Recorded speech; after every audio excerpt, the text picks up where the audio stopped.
एक बुजुर्ग फरमाते, मैंने दुआ मांगने का तरीका अपनी बीवी से सीखा। हजरत वो किस तरह?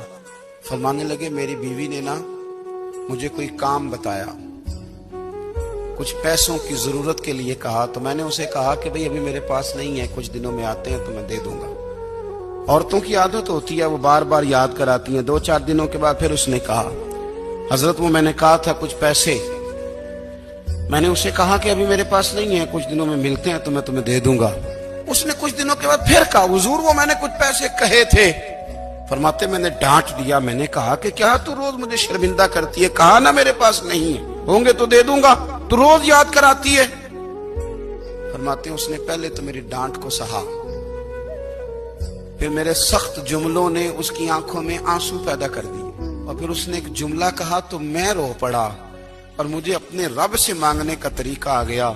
मुझे कहने लगी, हजरत जी आपने डांट दिया, मैंने सह लिया, पर आप ही मेरे शौहर हैं, बताएं ना, आपसे न कहूं तो मैं किससे जाके कहूं।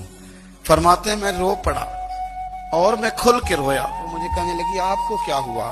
मैंने कहा, मुझे भी दुआ मांगनी आ गई है। जब मैं उसे कहूंगा ना, अल्लाह तू ही मेरा रब है, मैं तुझसे न कहूं तो मैं किससे जाके कहूं। समझ आ गई है, जब मैं इस रंग में मांगूंगा तो फिर रब मेरे ऊपर बड़ा ही फजल फरमाएगा।